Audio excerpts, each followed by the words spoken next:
area and leave us in ours. But occasionally when we're getting near the edges, or they're coming out near the edges, we do see them. But, okay, if what I'm saying is true, then we're humans. We ought to be able to just mount up and go in and get one anytime we want, right? If we're really serious about it, we should be able to do that. It's not quite as easy as you think. Next slide. The panda is a perfect example of that. The panda was the Bigfoot, or the hominoid, of the 18th century. These rumors used to come out of China of a black and white bear that ate bamboo, and every expert knew that was a crock. Bears were black or brown or white, but they weren't two-toned, and they were all carnivores, so they weren't taken seriously at all. And of course, the reports were coming from uneducated natives, and so what did they know about anything? Until 1869, when a French naturalist went to China, saw the hide of one hanging on a wall and knew that they were a fresh-killed hide and knew that they were real. So he sent the word out, and every zoo and museum sent teams into Sichuan province, China, an area about the size of Arizona, and team after team went in to try to bring out the first panda. And these were serious people who really knew how to make their way in the woods. And the area where the panda comes from is rugged terrain, like where the hominoids live, but covered with bamboo forest instead of trees, but essentially the same kind of area. Now, how long do you think it took to bring out that first panda? And don't answer those of you that know. How long do you think it took? 60 years. 60 years. Now, surprising, isn't it? But it really didn't take that long. I'm exaggerating. They looked for only about 30 years, and then they gave up. They said it had to be impossible. And 30 years later, Teddy Roosevelt's sons are out there doing some hunting, and they kill one. And they know that, again, they're real. And then they mount up, and over the next 15 or 20 years, they bring in a half a dozen or so. But even to this day, it is still very hard to go into the wilds of Sichuan province and bring out a wild panda. Why? Well, what's the panda doing to make it so hard?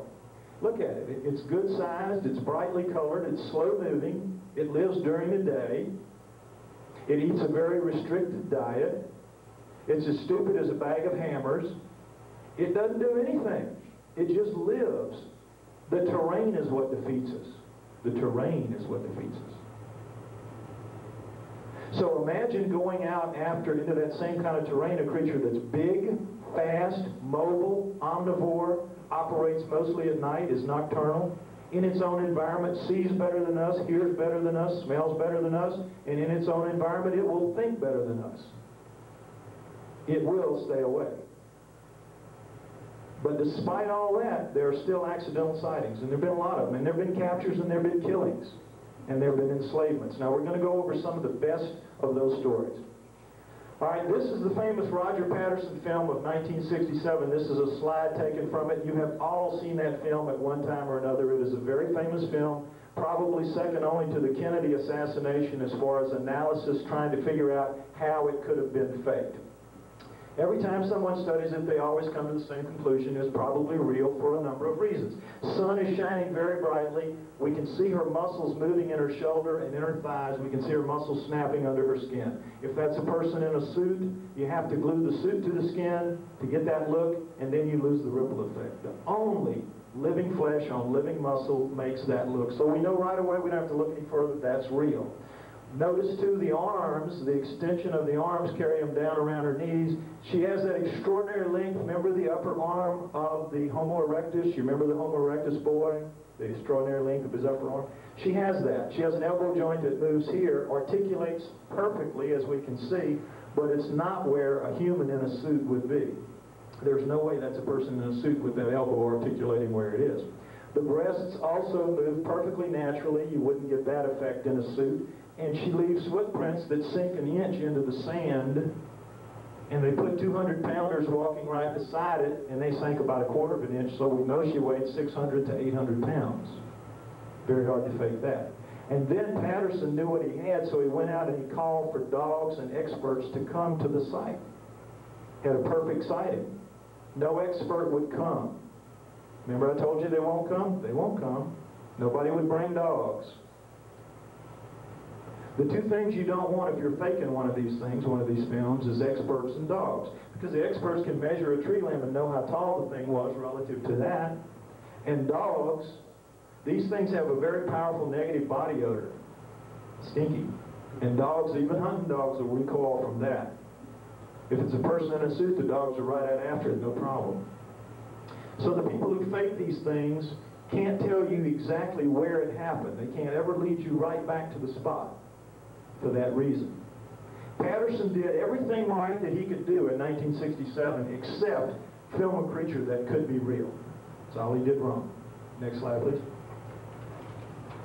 This is a man named Albert Ostman, picture taken in 1957. He's telling a story to John Green that occurred to him 33 years earlier in 1924 when he was a young timber cruiser in southern British Columbia. He was camping out on a gold mining expedition on a holiday. He was looking for lost gold mines, and he's sleeping in his sleeping bag one night when a Bigfoot picks him up, shoves him to the bottom of the bag, throws the bag over his shoulder like Santa's bag of toys, picks up his camp stores with the other hand, and marches off with him. And carries him for about an hour and dumps him out in a 10-acre basin surrounded by rock walls, and he's over on one end of it, and the only opening is at the opposite end. And a family of Bigfoot have him. The male that got him, his mate, an older female, and two offspring, a young male and a young female. And Ostman has to stay with them for 6 days before he can figure a way to escape.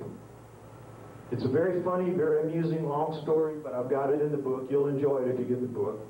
But the point is, he does finally get away, and he doesn't tell anybody for 33 years. He's ready to take it to his grave when he reads an affidavit in a newspaper about a Canadian who had seen one picking berries, and he was asking for people out there who could offer some corroboration. Ostman told him, yeah, it happened to me. And then when everybody found out his story, of course, they just descended on him. Experts and people made him take lie detector tests and all that. You know how it is when you're telling a long, complicated lie, especially if you're old and your memory's going a little bit, you're going to screw up the details. Never did. He always told the same consistent, solid story, and judged by anybody that knows anything about it to have been telling the truth, and I believe it was. And I think if you read his story, you'll agree too. Next slide. Okay, this is the famous Minnesota Iceman. Minnesota Ice Child is more like it. It was an adolescent Bigfoot, it looks like, shot and killed by a man named Frank Hansen in the woods of northern Minnesota, ironically in the same year that Patterson took his film. This is 1967. Shot it in the back, as you see, blew out this nice big hole in its chest, seems to have severed its spine and dropped down. He walked up to finish it off. It lifted its left arm to protect its face. He shot it right through the wrist, right through the left eye, blew the right eyeball out of the head, and of course blew out the back of his head. Now, if Frank Hansen had been a different kind of man, the hominoid question would be over in 1967. All he had to do was take this body and cram it down the throat of science, and that would be the end of it. But he wasn't that kind of guy. The kind of guy he was he bought a 7-foot floor freezer, he dumped it in there, he filled it up with water, he froze it, he put a sheet of plate glass over the top of it, he put it in the back of a Mack truck, and he took it around to county fairs and shopping malls all around the country for about a dozen years. Now, charging a buck a head. Now, as you know, when you freeze something, it doesn't stop its decay, it just slows it way down, so it only got about a dozen years out of it. But in that time, he made a fortune. He certainly got some of my money. Did he get the money of anybody else in here? Anybody else see it besides me while it was out there? I generally get one in every crowd. Nobody here. Well, anyway, I did see it when I was a young man with perfect vision, and it was well known at the time. And what he did when he was trying to get some publicity started about it, he let a man named Ivan Sanderson, who was the man in the field of cryptozoology at the time. Ivan Sanderson had 3 days with it to study it in the ice. And he did so. And he wrote an extremely detailed technical report, a lot of which I quote in the book. And you will see if you read it that Ivan Sanderson knew what he was talking about. He was a true zoologist, so he knew it in technical terms. But I can just tell you in layman terms that it was the real deal for this reason. You could see the hair. You know how hair floats in water? You know hair floats. Well, its hair floated up off its skin, and you could see where every hair went into the pores, especially around the knees, because it was taller than 7 feet. So the knees were jacked up very near the ice. You could have bad eyes and see that. And these hairs are not like our hairs. They're like, you know, primate hairs. They're long, circular, and they go into the pores, and they fit perfectly tight around every pore, millions of them. You could see them, and they all slanting the right way in each, wherever part of the body they were. immaculately accurate.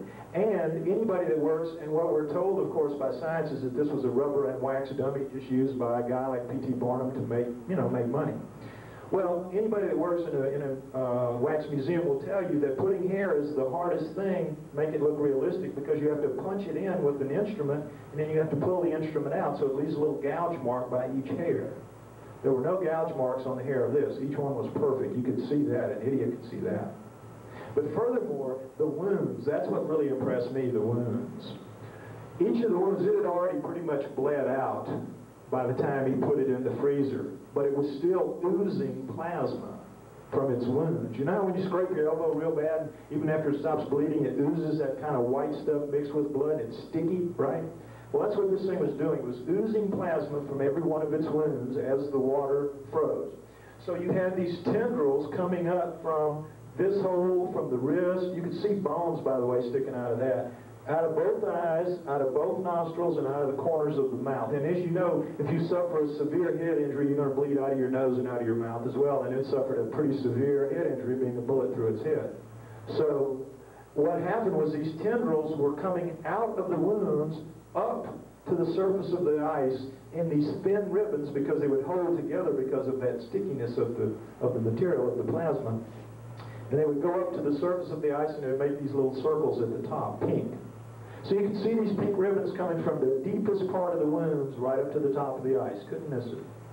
Now, I defy you to even think of this, much less execute it if you're creating a wax and rubber dummy. And the real deal again. Next slide, please.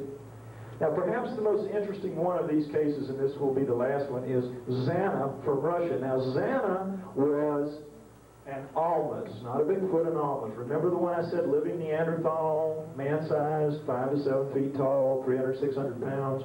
Well, they're found in the mountains of southern Russia for the most part, in western China. That's where they dominate. Now, when they find them and catch them and kill any kind of hominoid, Bigfoot, Alma, Agawai, whatever, in China, they kill it, they desiccate its bones, and they sell that body parts and bones for medicines, principally aphrodisiacs. Very valuable there. But in the Russian area where these things come from, when they were captured, the males were used as slaves for heavy labor because they're so strong, and the females would be used for heavy labor as well in a village or wherever they were kept, and as sex objects for the men in the area. And this is what the fate that befell Zana. Now, the research was done on her. She died in 1890. She had spent her life in a village in Russia from about 1840.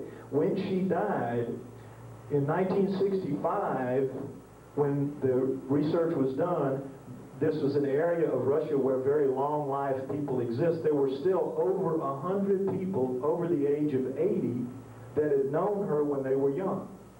So they got terrific corroborative evidence about her and her life from this very wide range of people who could tell them consistently the same story about her. And the story they told is this, that she came to the village as an adult, they don't know how old she was, around 1850. It took them 3 years to break her spirit and tame her. They just kept her chained in a hole and fed her, and she lived in that hole for the whole time she was there. She couldn't stay in a heated room. No hominoid can. They're not adapted to it. So she finally was broken enough to where they could just let her roam around, and they could teach her to do chores, which they did. Mostly fetch and carry water, go out and collect firewood, and bring it in. And she could understand the language, and she's not the only case that we have, so understand what I'm telling you is well documented, that they can learn the language just like Coco can learn the language. Go get wood, go get water, do this, do that. They know, they understand, but they can't speak because the hominoids have that throat problem. They're primates. You can see it right here in the drawing of it. She could not speak, but she could learn the language, and she did. Now, the most interesting thing about her is that in her 40 years, again, she died in 1890, she was there for 50 years. No, excuse me, 40 years, I'm sorry, from 1850 to 1890, about 40 years she was there. In those 40 years, she gave birth 8 times to hybrids with the men of the village. 4 of those lived to adulthood as Russian citizens. They married Russian citizens, and she has grandchildren and great-grandchildren alive in Russia to this day. I know that's incredible, but that is the way it is. Now, what do they say about her children? Well, all the same. They were taller than most, but not giants. They were much stronger than most, but not superhuman. They had arms a little longer than most. They had skin much darker than most, but not black.